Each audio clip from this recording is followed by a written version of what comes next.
Wow, super hit mehndi, छानच. का काढली मेहंदी एवढ्या लवकर आणि कशासाठी? अगं येडे, उद्या पंचम नाही का, परवा दिवशी. आईला होय की, विसरलीच की मी. तुला माहित नाही का? नाही आवं, ह्या आणि सुट्टीचा. उद्या भावाचा उपास असतो येडे. होय आवं. आणि तू कधी काढायची? नाही आवं, अजून माझ्या तर हात मोकळेच आहेत.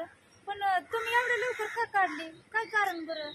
अगं उद्या भावाचा उपास आहे. हा आणि ज्या भावाच्या बहिणी असतात ना, हा. त्यांनी भावासाठी मेहंदी आज काढायची असते आणि मग उपास धरायचा असतो. तर आपल्याला भाऊ किती येतं तुला माहित नाही का? मला तर लय भाव येतं बाबा.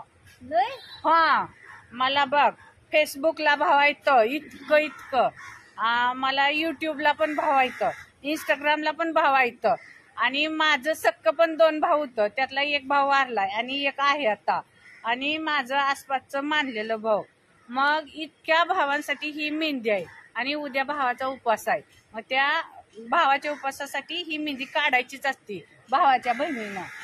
तू काढ संध्याकाळी, येडी कुठली. अव संध्याकाळी ना आता तासाभरात काढते. हा. पण बघितलं का मित्र कंपनीनं, मैत्रिणीनं आणि माझ्या बहीण आणि ताई आणि दादानं, मला काय म्हणायचंय, एवढ्या मोठ्या तुमच्या सगळ्यांच्या नावासाठी, भावासाठी एवढ्या बहिणीनं मेहंदीचा. मग कसं काय वाटतंय आपल्या बहिणीचं प्रेम? ह्या प्रेमासाठी आणि ह्या रक्षाबंधनासाठी कोणकोणतं भाव आपल्या बहिणीपर्यंत पोहोचतात ती पण आम्हाला बघायचंय. चला मग पटकन आपल्या बहिणीपर्यंत पोहोचा आणि हातालाही मेहंदी लावलेली आणि राखी बांधलेली ही नशीब कमवून घ्या.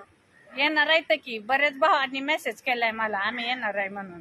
होय. बर, त्यातून पण बघू आता बहिणीसाठी किती जण येतात माझ्याकडे राखी बांधायला. होय, चालतंय की. आणि मी त्या भावांची वाट बघत आहे, वाट फक्त एक राखी बांधण्यासाठी. तुम्हीच बघता त्यांचं आणि बघते ना तो पण. मी पण बघणार आहे. मग बघ. आता लावणार आहे तासाभरात मेहंदी. हा, लाव लाव लाव. हा, भावासाठी. अगं भावाचं रक्षण करायसाठी ती एक धागा लय महत्वाचा असतो. त्यामुळं मी भावांची वाटच बघतीय. मला आता रडवायचं नाही, मला रडा येईल. रडू नको रडू नको, येतो म्हणले तर भाऊ, येतो म्हणले तर. आपलं ती माळशिरचं तर दादा येतच म्हणले तर. काय नाव, राजेश? हा, राजूभाऊ. हा, ते तर येतच म्हणले तर.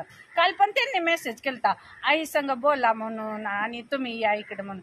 तर राजेश दादा तुम्हीच या बरं का इकडं, आम्हाला काय तिकडं येणं होणार नाही.